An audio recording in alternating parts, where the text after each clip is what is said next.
இன்றைய அறிவியலில் ஒரு ஆடாதொடையுடைய கஷாயமோ இல்லை பப்பாளியினுடைய சாரோ நிலவேம்பனுடைய கஷாயமோ 2-3 நாட்களில் இரத்த தட்டுகளை உயர்த்துகிறது என்று இன்றைய அறிவியல் கண்டுபிடிச்சு சொல்லிடுச்சு. 650லேருந்து 600க்குள்ளே வர்றவங்க பண வசதி இருக்கிறவர்கள் நீட்டில் ப்ரைவேட் காலேஜில் ஃபீஸ் கட்டி போயிடுவாங்க. ஆனால் அந்த கேட்டகரியில் யாருக்கு பணம் கட்ட முடியலையோ அவன் 602 604ன்னு வாங்கியிருப்பான். ஆனால் அவனால் போய் 4.5 லட்ச ரூபா 7.5 லட்ச ரூபா ஃபீஸ் கட்ட முடியாது. ஆனால் எங்களுடைய கல்லூரியில் 1500 ரூபாய்க்கு அவனுக்கு சீட் கிடச்சிடும். மதிய சாப்பாடுங்கிறது சிறு கப்பில் சோறு, அந்த சோறும் வெள்ளை சோறாக இல்லாமல் சிகப்பரிசி சோறோ இல்லை கருப்பரிசி சோறோ இல்லை ப்ரௌன் ரைஸோ, இது ஒன்றுமே இல்லாத பட்சத்தில் பாசுமதி அரிசியோ அப்படி எடுத்துக்கணும். வெள்ளைச்சோரை விட பாசுமதி ரைஸ் பெட்டர்.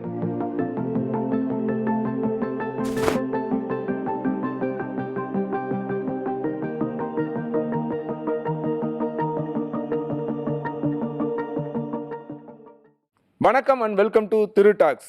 இன்னைக்கு நம்ம பாட்காஸ்டில் நம்மளோட இணைந்திருக்கும் முக்கிய பிரமுகர், சோஷியல் மீடியாவில் எல்லாத்துக்கும் பரிச்சயமான ஒரு நபர், திரு சிவராமன் அவர்கள். வணக்கம் சார். வணக்கங்க. தூத்துக்குடி மாவட்டம் சாத்தான்குளத்துலேருந்து சென்னை அந்த பயணம் எப்படி இருந்தது? திட்டமிட்ட பயணம் கிடையாது. ஆனால் ஒரு எதிர்பார்த்து ஒரு எப்போவுமே பட்டணம் போய் சேர் அப்படின்னு சொல்கிற மாதிரி நானும் படித்து முடித்தோடனே சித்த மருத்துவ கல்லூரியில் பாளையங்கோட்டையில் படித்து முடித்து ஒரு ஆகஸ்ட் 27, 93 வந்து பரீட்சையெல்லாம் முடித்து இன்டர்ன்ஷிப்லாம் முடித்து செப்டம்பர் 2 5 நாட்டில் நான் வந்து சென்னைக்கு வந்து அன்றைக்கி இருந்த திருவள்ளூரில் வந்து வசந்தம்னு ஒரு பஸ் வரும் எங்கள் ஊரில். அந்த பஸ்ஸில் வந்து சென்னைக்கு வந்து போகும்போது என்னுடைய நண்பர்கள், திருநெல்வேலி நண்பர்கள் எல்லாம் வந்து வழியினும் போந்த நண்பர்கள்ட்ட எப்படினாலும் ஒரு 15 நாள் 1 மாதம் போய் பார்த்துட்டு அதுக்கப்புறம் பாளையங்கோட்டை வந்துடுவேண்டா அப்படின்னு சொல்லிட்டு அப்படின்னு கிளம்பி 1 மாதத்தில் வந்துடலாம் போல், இங்கே போயிட்டு எல்லாம் தெரிஞ்சுட்டு வருவோம் அப்படின்னு நினச்சிட்டு வந்தேன். ஆனால் சென்னை என்னை ஈர்த்து இன்றைக்கி வந்து மோர் தென் 32 வருஷத்துக்கு மேலே இங்கே இருக்கிறோம் இதே இடத்துல. அந்த பயணத்தை அன்னைக்கு வர்றதுக்கு வந்து இங்கே வந்து சித்த மருத்துவத்தை படித்து விட்டு பாளையில் இருப்பதை விட சென்னையில் வந்து நிறைய வாய்ப்புகள் இருக்கும்.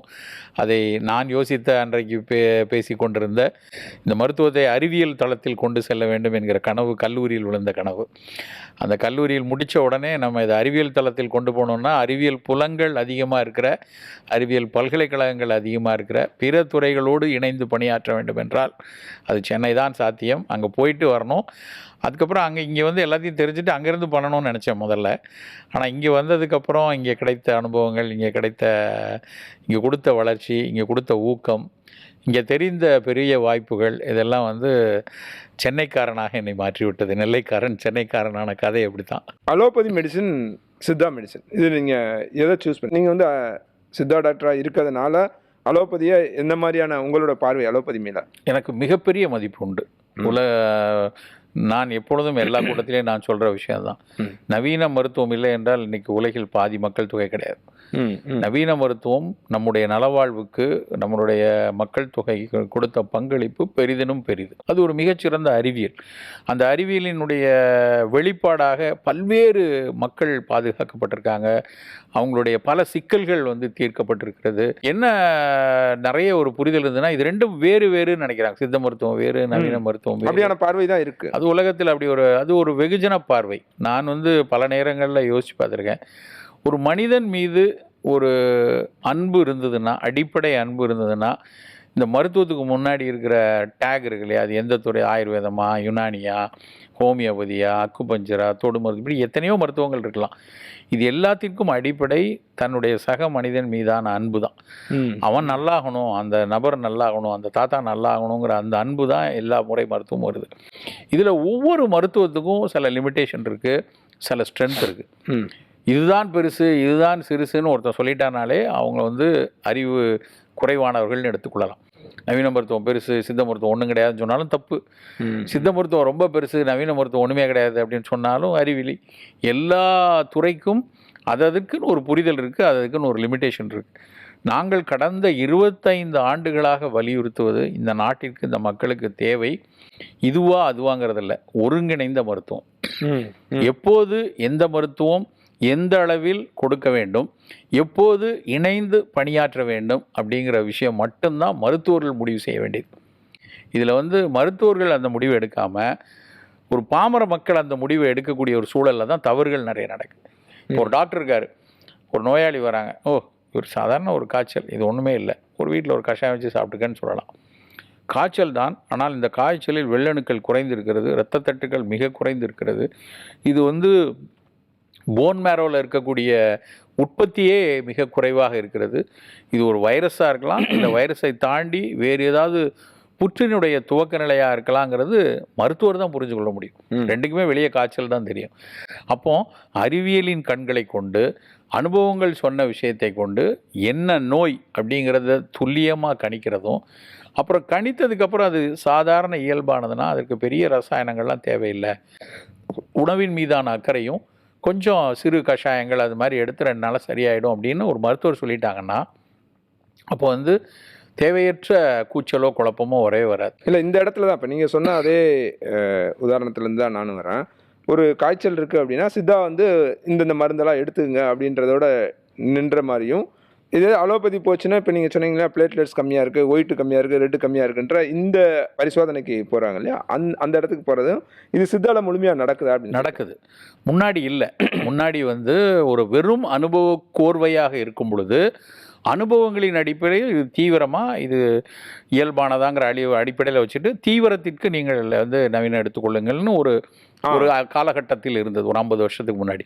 ஆனால் எங்களை போன்று இன்ஸ்டிடியூஷனலி குவாலிஃபைடாக நாங்கள் படிக்கும்போதே அனாட்டமி படிக்கிறோம், ஃபிசியாலஜி படிக்கிறோம், மைக்ரோபயாலஜி படிக்கிறோம், கிளினிக்கல் பெத்தாலஜி படிக்கிறோம், இன்வெஸ்டிகேஷன் எல்லாத்தையுமே எங்களுடைய பட்டப்படிப்பிலும் நவீன மருத்துவர்கள் என்ன படிக்கிறாங்களோ அதே நாங்கள் படிக்கிறோம், சித்தாலையும் படிக்கிறோம். அதோடு சேர்ந்து சித்த மருத்துவ அடிப்படையில் எப்படி நோய் அறிதல் அப்படிங்கிறதையும் நாங்கள் படிக்கிறோம். நாடி, ஸ்பரிசம், நிறம், மொழி, விழி, மலம், மூத்திரம் இதையும் படிக்கிறோம். இந்த ரெண்டையும் படிச்சுட்டு 2 கண்களால் எப்படி பார்க்கிறோமோ அதே மாதிரி 2 நவீன அறிவியல் கண்களாலும் ஒரு சித்த மருத்துவன் பார்க்கிறான். பார்க்கும்போது என்கிட்ட இப்போ நான் பார்க்குறேன் பேஷண்ட்டு, என் பேஷண்ட்டுக்கு நான் பிளட் டெஸ்ட் எழுதி தான் கொடுக்குறேன், நீ வந்து பிளேட்லெட் எப்படின்னு பார்த்துட்டு வாங்க, 2 நாட்களாக காய்ச்சல் குறையல, உங்கள் வெள்ளணுக்கள் எப்படி இருக்குது, பிளேட்லெட் எப்படின்னு எனக்கு தெரியணும். தெரிஞ்சதுக்கப்புறம் நான் முடிவு பண்ணுவேன். இது வந்து அப்போ அது நவீன மருத்துவத்துக்குள்ளே போயிடாதா? வராது. அதுதான், இது நவீன அறிவியலுக்குள்ளே தான் போகிறோம், நவீன மருத்துவத்துக்குள்ளே போகல. நான் திரும்ப சொல்வது என்பது நவீன அறிவியல் வேறு, நவீன மருத்துவம் வேறு. இப்போ பிபி அப்பாரட்டஸ் இருக்குது, அது நவீன மருத்துவமா?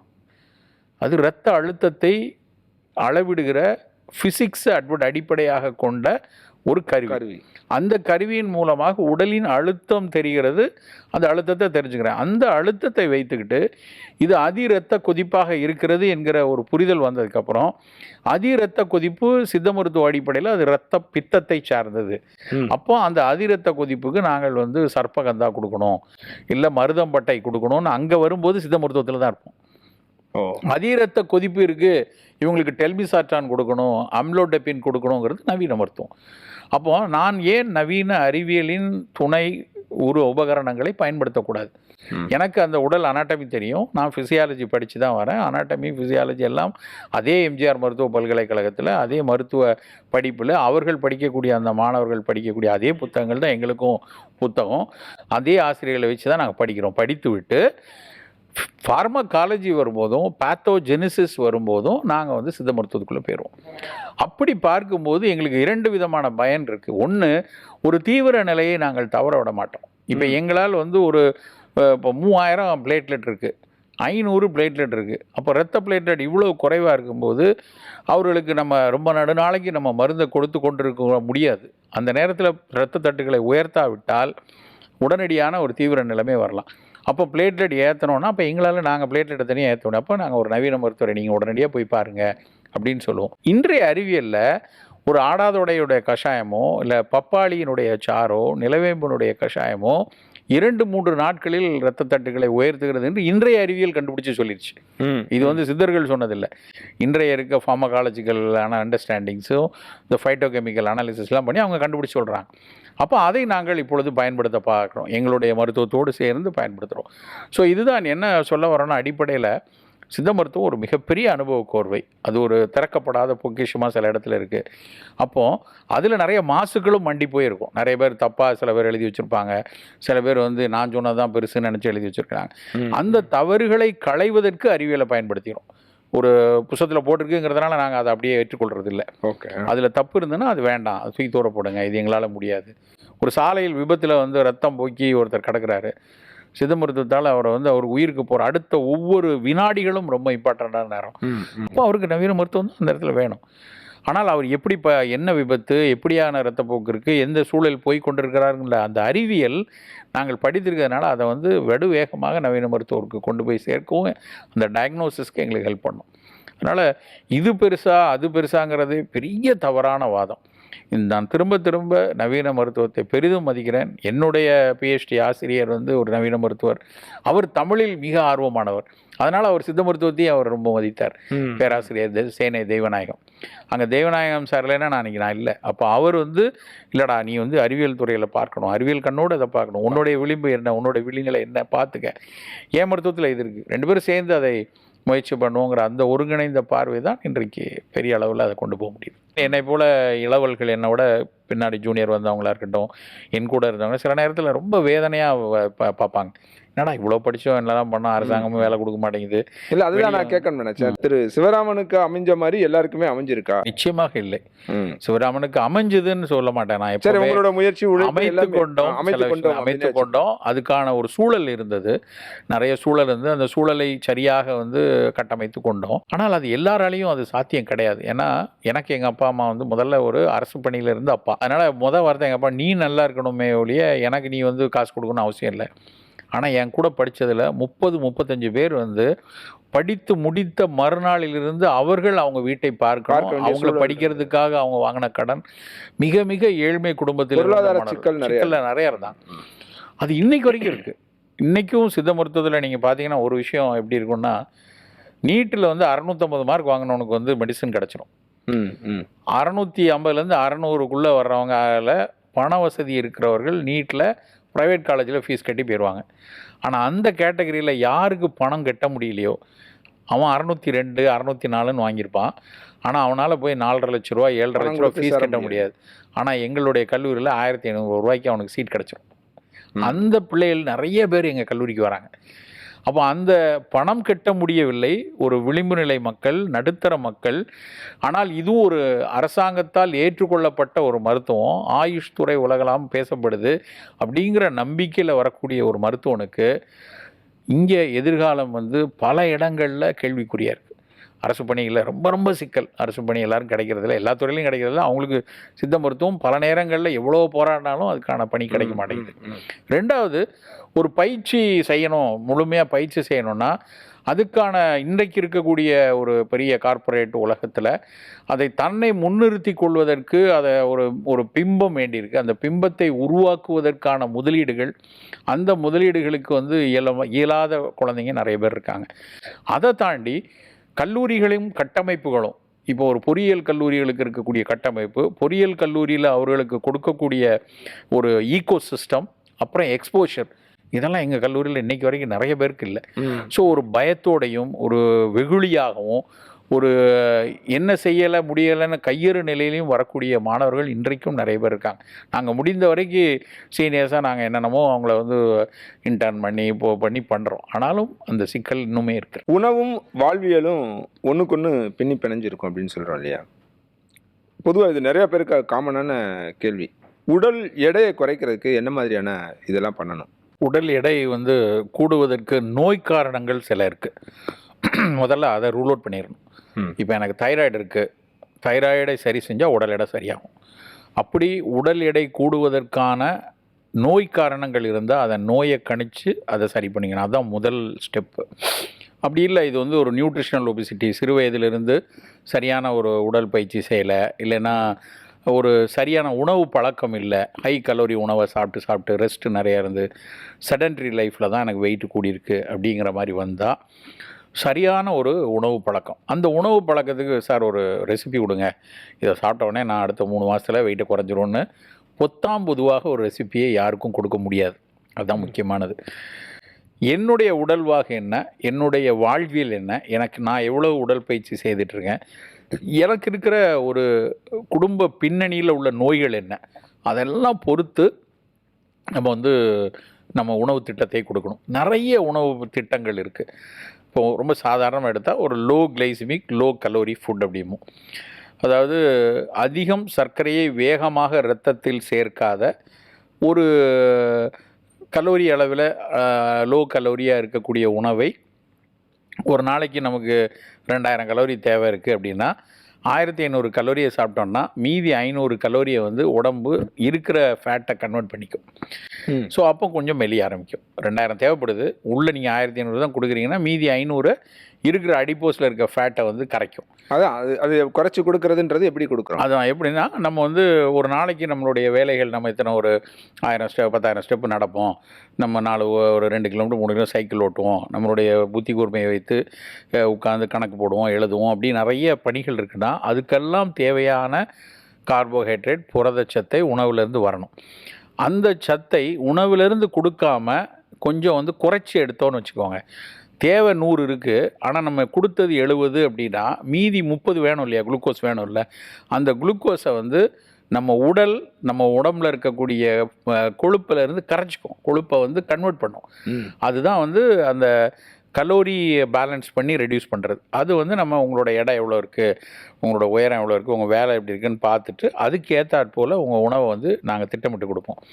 காலை உணவில் வழக்கமாக நீங்கள் என்ன எடுப்பீங்க, 4 இட்லி எடுத்துகிட்டு ஒரு கொஞ்சம் சட்னி வச்சு சாப்பிட்டுட்டு ஒரு காஃபி குடிச்சிட்டு போகிறீங்க அப்படின்னா 4 வேணாம் சார், 2 இட்லி எடுங்க. 2 இட்லி எடுத்துகிட்டு வயிறு நிரம்பாத பசியிலே இருப்போமே கொஞ்சம் சுண்டல் சாப்பிட்டுக்கோங்க, ஒரே ஒரு முட்டை சாப்பிட்டுக்கோங்க, கொஞ்சம் போல் காய்கறியை துண்டுகளை கொஞ்சம் சாப்பிட்டிங்கன்னா வயிறு நிரம்பிடும். ஆனால் 4 இட்லிக்குரிய அந்த கலோரி கிடைக்காது. அப்போ ஆட்டோமேட்டிக்காக அந்த பேலன்ஸாக இருக்கிற அந்த கலோரியை உடம்பு வந்து பேர்ன் பண்ணும். இதுதான் அடிப்படை. இந்த அடிப்படையில் நாங்கள் வந்து ஒரு உணவு திட்டத்தை கொடுப்போம். பொதுவாக வந்து ரொம்ப இயல்பாக சார் வெயிட் குறைக்கணும், அந்த சயின்ஸ் எல்லாம் முன்னாடி மொத்தமாக எனக்கு ஒரு திட்டம் கொடுங்க அப்படின்னு சொன்னீங்கன்னா காலை உணவில் நிறைய புரதங்கள் எடுத்துக்கொள்ளுங்க. நல்ல ஒரு கப்பு நிறைய வெள்ளை கொண்டக்கடலை, ஒரு நாள் சிகப்பு கொண்டக்கடலை, ஒரு நாள் சோயா, ஒரு நாள் தட்டைப்பயிறு, அப்படி ஒரு போர்ஷன் ஆஃப் யுவர் ஃபுட் வந்து சுண்டல். இன்னொரு போர்ஷன் வந்து 2 முட்டை, நல்ல முட்டையை வேக வச்சோ இல்லை வந்து ஆம்லெட்டாவோ மஞ்சக்கருவு இருந்தாலும் பரவாயில்ல, அதோடு சேர்த்து 2 முட்டை. அதுக்கப்புறம் இல்லை சார் நான் முட்டை சாப்பிட மாட்டேனே அப்படின்னா அதுக்கு பதிலாக பன்னீர் இல்லைன்னா சொல்லக்கூடிய சோயா பன்னீர், அதை ஒரு 50லேருந்து 100 கிராம் புரதத்துக்காக அதை எடுத்துக்கணும். இது தவிர எப்போவுமே ஒரு நீர்த்துவமான ஒரு உணவு சாப்பிட்டா தான் வயிறு நிரம்பும். இல்லைன்னா ட்ரையாக இருந்ததுன்னா வயிறு நிரம்புகிற ஃபீல் இருக்காது. அதுக்கு வந்து நல்ல காய்கறிகளை லேசாக வேக வச்சு அடித்து காய்கறி ஸ்மூதின்னு சொல்லுவாங்க. அந்த மாதிரி காய்கறி ஸ்மூதி, ஒரு நாள் காய்கறி ஸ்மூதி, இன்னொரு நாள் வந்து பழங்களை அடித்து நல்ல மாதுளம்பழம், ஒரு வாழைப்பழம், கொஞ்சம் ஆல்மண்ட் மில்க்கோ ஏதோ ஒன்று விட்டு அடித்து அந்த ஸ்மூதி. இது வந்து ஒரு நல்ல ஒரு 250 ml குடித்தோம் அப்படின்னா வயிறு நிரம்பிடும். ஒரு ஒரு ஒரு நான் சாப்பிடலைங்கிற மாதிரி ஒரு ஃபீலிங் வராது, பசி இருக்காது. கொஞ்சம் நிலக்கடலை, கொஞ்சம் போல் ஒரு கடலை வேக வச்ச நிலக்கடலையோ இல்லைன்னா வந்து இன்னொரு சுண்டலை ஏதோ ஒன்று அடிஷ்னலாக ஒன்று சேர்த்து எடுத்துக்கொள்ளலாம். அப்படி ஒன்றும் நான் கடும் வேலை இருக்குது எனக்கு இது பத்தாது அப்படின்னு நினைக்கிறவங்க ஒரே ஒரு கப்பில் சிகப்பரிசி அவல் இல்லைன்னா வரகரிசி அவல், அது மாதிரி அவலோ இல்லை ஒரு சின்ன கப்பில் வந்து இந்த சிறுதானியத்தில் ஏதாவது ஒரு உப்புமா மாதிரி, சிறுதானியத்தை கஞ்சியாக குடிக்கக்கூடாது, சிறுதானியத்தை உப்பு அந்த தானியம் முழு தானியமாக உடைந்த தானியமாக இருக்கணும். அது பவுடர் ஆகி நல்லா மாவு மாதிரி ஆயிடுச்சுன்னா வேகமாக அப்சார்ப் ஆகிடும். வேகமாக அப்சார்ப் ஆகாமல் சவைச்சு சாப்பிட்டு மெதுவாக அப்சார்ப் ஆகணுங்கிறது தான் லோ கிளைசிமிக்னு சொல்கிறது. ஸோ காலை உணவுங்கிறது சுண்டல், சூப்பு இல்லை பழச்சாறு, கொஞ்சம் முட்டை ஆம்லெட்டு, அது இல்லைன்னா தோஃபு ஆர் பன்னீர், அதுக்கப்புறம் அவல். தேனையெல்லாம் எங்கே போய் தேடுறது அப்படின்னா ஏதாவது 2 கூட இருக்கலாம், 1 2 அது மாதிரி எடுத்துக்கொள்கிறது வந்து காலை உணவாக வச்சுக்கணும். இப்படிலாம் சாப்பிட்டா 11 மணிக்கு பேய பசிக்குமே, என் வேலை இருக்கும்போது முடியாதுன்னா 11 மணிக்கு நல்ல ஒரு பெரிய கொய்யா இல்லைன்னா ஒரு பப்பாளி துண்டு இல்லைன்னா ஆப்பிள். கொய்யாவும் ஆப்பிளும் நம்ம பேக்கில் போட்டு எடுத்துகிட்டு வந்துட முடியும், எங்கே வேணாலும் நீங்கள் எடுத்துகிட்டு போக முடியும். அது ரொம்ப ஒரு 2 நாள் 3 நாள் கொய்யாப்பழம் ஒன்றும் ஆகாது, ஆப்பிள் அது மாதிரி 1 வாரத்துக்கு ஒன்றும் ஆகாது. அதை பேக்கில் போட்டு வச்சு அதை வந்து 11 மணிக்கு எடுத்துகிட்டு நல்ல ஒரு பிளாக் டீ, கருப்பு டீயோ இல்லைன்னா வந்து க்ரீன் டீயோ அதை எடுத்துக்கணும். வெயில் காலத்தில் நல்ல ஒரு கப்பு மோர் அது மாதிரி எடுத்துக்கொள்கிறோம்.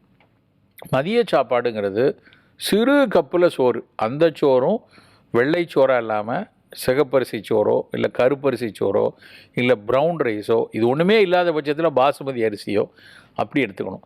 வெள்ளைச்சோரோட பாசுமதி ரைஸ் பெட்டர்.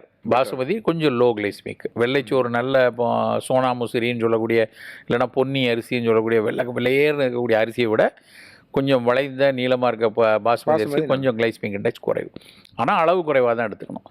அந்த குறைவான சோறு அதுக்கப்புறம் அதுக்கு தொட்டுக்கிட ஒரு மீன் துண்டோ இல்லை ஒரு காய்கறியோ ஒரு கீரை, கண்டிப்பாக கீரை இருக்கணும். கீரை வந்து மைக்ரோ நியூட்ரியன்ட் நிறைய ஃபைபர்ஸ் கிடைக்கும், அதை வச்சுக்கணும். அதுக்கப்புறம் நம்ம இந்த மறுசோறு வாங்கினேன், முதல்ல குழம்பு, அப்புறம் ரசம், அப்புறம் காய், இப்படி ஒன்று ஒன்றுக்கும் சோறு வாங்கிட்டு இருக்காமல் ஒரே வச்சுருக்க ஒரு கப்பை போர்ஷனாக பிரிச்சுக்கணும். அப்படி தேவைப்பட்டால் ரசத்தை குடிச்சிக்க வேண்டியதான், மோரை குடிச்சிக்க வேண்டியதான். அந்த மாதிரி எடுத்துக்கொள்கிற ஒரு உணவு மதிய உணவில் இருக்கணும். மாலை உணவு, மதிய உணவில் அது குவான்டிட்டி இருக்கா? எவ்வளவு குவான்டிட்டி? ஆமாம், அரிசி வந்து 125 கிராம் 100 கிராம் மேலே வரவே கூடாது. வெந்த சோறு 100 கிராம் 125 கிராம் தான் இருக்கணும். மீதி 450 500 கிராம் வந்து காய்கறி தான் இருக்கும். காய்கறி அதனால் இப்போது நான் பொதுவாக என்ன சொல்லுது, அரை கிலோ காய் வாங்கினா 2 பேர் சாப்பிட்ணும். உங்கள் வீட்டில் வந்து 2 பேர் இருக்க வீடா, 100 கிராம் வாங்கி பொரியல் பண்ணுவாங்க. 4 வெண்டைக்காய் வாங்கி 8 வெட்டி ஆளுக்கு 4 தின்னா துப்பு. 1/4 கிலோ வாங்க, அரை கிலோ வாங்க, வாங்கி நிறைய காய்கறியை வச்சுக்கிட்டு கொஞ்சோல சோறு, காய்க்கு சோறை தொட்டு சாப்பிடும். நான் சொல்கிறது எடை குறைக்கணும்னு நினைக்கிறவங்க, எடை குறைக்கணும்னு நினைக்கிறவங்க காய்க்கு சோறை தொட்டு சாப்பிடணும், சோத்துக்கு காய் தொடக்கூடாது. இரவு உணவு அதை விட கம்மியாக ஒரு 6:30 7 மணிக்கெலாம் கோதுமை ரவை கிச்சடி, இல்லைன்னா நல்லா வந்து 2 புல்கா மாதிரி சப்பாத்தி, இல்லை சிறுதானியத்தில் ஒரு அடை மாதிரி போட்டு, அதுக்கும் தொட்டுக்கிறதுக்கு வந்து தேங்காய் சட்னி அப்படின்னு எடுக்கக்கூடாது. தொட்டுக்கொள்கிறதுக்கு வந்து கருவேப்பிலை சட்னி, இல்லைன்னா நல்ல சாம்பார் எடுத்துக்கொள்ளலாம். அதை வச்சு நீங்கள் வந்து இரவு உணவு எடுத்துக்கொள்ளணும். இது இயல்பாக இருக்காங்க, எடை கொஞ்சம் கூட இருக்குன்னா இப்படி இருக்கணும். கொஞ்சம் கூடுதல் எடை இருக்குது, 65 தான் இருக்கணும், 85 கிலோ இருக்கும் அப்படின்னா இன்டர்மீடியன்ட் ஃபாஸ்டிங்க்கு வந்துடணும். 2 வேளை உணவு. 2 வேளை உணவு. காலையில் 9:30 இதே நான் சொன்ன அதே சுண்டல் இதெல்லாம் 9:30, சாயந்தரம் 5:30 மணிக்கு அடுத்த உணவு. நடுவில் இந்த சோறு வச்சு கீரை காயெல்லாம் வச்சதெல்லாம் சாயந்தரத்துக்கு கொண்டு போயிடணும். 5:30 ஈவினிங் 5:30 சாப்பிடணும். காலையில் 9:30 சுண்டல் இதெல்லாம் எடுத்துகிட்டு 1:30 2 மணிக்கு பசிக்கும் இல்லையா, ஆஃபீஸில் இருக்கோம், வேலைக்கு பசிக்குன்னா அந்த நேரத்தில் நல்ல ஒரு பெரிய கப்பில் தக்காளி சூப். டொமேட்டோ சூப்பில் ஒரு பெரிய ஆச்சரியம் என்னென்னா, அது வந்து வயிறும் நிரம்பும், சுத்தமாக அது வந்து கலோரி ஏறாது, பசியை வந்து நல்லா அடக்கும், கலோரி ஏறாது. ஒரு பெரிய கப்பு டொமேட்டோ சூப்பு போட்டு நல்லா மிளகுத்தூள் போட்டு அதை சாப்பிட்டுக்கணும். சாயந்தரம் 5:30 வந்து மத்தியானம் என்ன சாப்பிட்டீங்களோ அதே மாதிரி கொஞ்சம் சோறு, இந்த மாதிரி காய்கறி இதெல்லாம் வச்சு சாயந்தரம் எடுத்துக்கணும். அதையும் நான் என்ன சொல்லுவேன்னா, வாரத்துக்கு 2 நாள் 3 நாள் இந்த சோறை தூக்கிட்டு ஒரு சிறுதானியத்தில் ஒரு அடையோ இல்லைன்னா ஒரு 2 சப்பாத்தியோ அது மாதிரி ரீப்ளேஸ் பண்ணிக்கும். சாயந்தரம் 6:30 மணிக்கு நீங்கள் ஆஃபீஸ் 5:30 முடியுது, வீட்டுக்கு போகிறதுக்கு 6:30 ஆகுதுன்னா 6:30 இதை எடுத்துடணும். வந்தோடனே மோத்த கழுவிட்டு சாப்பிட்றணும். சாப்பிட்டுட்டு இரவு 6:30லேருந்து மறுநாள் காலையில் 8:30 மணி வரைக்கும் தண்ணி தான் குடிக்கணும். இரவில் நான் பசிக்குது, நான் போய் தோசை சாப்பிட்றேன், இப்போல்லாம் நடுராத்திரில் 2 மணிக்கெலாம் போய் ஹோட்டலில் போய் சாப்பிட்றேன், அது மாதிரிலாம் இல்லாமல் 6 மணிக்கு சாப்பிட்டு அப்புறம் மறுநாள் காலையில் 8:30 மணி வரைக்கும் வந்து தண்ணீர் மட்டுமே நல்லா குடிச்சிட்டு ஒரு 4 நாளைக்கு சாப்பிடக்கூடாது. வாழைப்பழமோ இல்லை அந்த மாதிரி எதுவுமே எடுக்கக்கூடாது. அது இன்டர்மீடியன்ட் ஃபாஸ்டிங் சொல்லுது. அதை வந்து 100 கிலோ இருக்கேன் இன்னும் குறைக்கணும் அப்படின்னு நினைக்கிறவங்க, இந்த காலையில் 9:30 சாயந்தரம் 6:30 இருக்கதை சாயந்தரத்தை மெதுவாக முன்னாடி கொண்டு வரணும். சாயந்தரம் 6:30ங்கிறது 4:30 2:30 அப்படின்னு. சில பேர்லாம் காலையில் 9 ஒரு உணவு, மத்தியானம் 2:30 ஒரு உணவு, 2:30 அப்புறம் அப்போ ஒன்றுமே எடுக்க மாட்டாங்க. அது ஒரு தீவிர இன்டர்மீடியன்ட் ஃபாஸ்டிங். ஆனால் இன்டர்மீடியன்ட் ஃபாஸ்டிங் எடுக்கிறதுக்கு உங்கள் உடல் ஏற்புடையதா, சிவியர் கேஸ்ட்ரைட்டிஸ் அல்சரேஷன் இருக்கிறவங்களால் இப்படி இருக்க முடியாது, பண்ணக்கூடாது. அவங்க முதல்ல அதை சரி பண்ணிட்டு தான் இதுக்குள்ளே வரணும். இது மாதிரி எடுக்கிறது. இடையில ரொம்ப பிரபலமாக இருந்த பாலியோ டயட்டு, வெறும் புலால் எவ்வளோ பேர் சாப்பிட்டுட்டு இருந்தாங்க. சரி, இப்போ சாப்பிட்டு இருந்தவங்களாம் எங்கே போனாங்க, இப்போ என்னாச்சு அப்படின்னு கேட்டிங்கன்னா, பாலியோ வந்து எடையை குறைக்கும், ஆனால் அதுக்குன்னு உரிய சிக்கல்கள் நிறைய வர ஆரம்பிச்சிது. ஒன்று வந்து பொருளாதார ரீதியாக அது முதல்ல நிறைய செலவாகும். 2வது வந்து பாலியோ மட்டுமே எல்லாருக்கும் எல்லா நாளும் எடுத்துக்கொண்டே இருக்க முடியாது. சில நாட்கள் ஆட்டோமேட்டிக்காக இப்போ அதனுடைய கூறுகளை நாங்கள் சொல்கிறோம். நிறைய நான்வெஜ் நிறைய அதனுடைய நான் முதல்லேருந்தே சொல்லிகிட்டு இருக்கிறது தான். அதை ஒரு மேஜர் போர்ஷனாக வச்சுக்கோங்க. ஆனால் கொஞ்சம் லிமிட்டடாக கொஞ்சம் வெஜிடபிள் ரைஸ் கொஞ்சம் எடுத்துக்கொள்ளுங்க. அப்படி எடுத்திங்கன்னா அதுக்கு ஹை கலோரியாக வராது. இப்படி வைத்துக்கண்டா கண்டிப்பாக நம்ம எதிர்பார்த்தபடி எடை குறையும். சரி, இது மட்டுமே சாப்பிட்டுட்டு இருந்தால் போதுமா அப்படின்னா, அதோடு சேர்ந்து உறுதியாக பயிற்சி எடுக்கணும். நடை உடற்பயிற்சி, நீங்கள் ஜிம்மில் போயோ இல்லை சும்பா போயோ அது மாதிரி உடற்பயிற்சி பண்ணுங்கள். ரெகுலராக நடைப்பயிற்சி வச்சுக்கோங்க. அப்படி வச்சுக்கிட்டா தான் எதிர்பார்த்தபடி எடையை குறைக்க முடியும். யூனிவர்சலான கேள்வி இது. எல்லாருக்கும் தொப்பை இருக்குது, தொப்பையை குறைக்கிறதுக்கு என்ன வழி? எனக்கும் தொப்பை இருக்குது. தொப்பை வந்து ரொம்ப அளவுக்கு அதிகமாக ரொம்ப வயிறு ரொம்ப பெரிய தொப்பையாக இருக்குது எப்போவுமே ரொம்ப ஆபத்தானது, உடல் நலத்துக்கான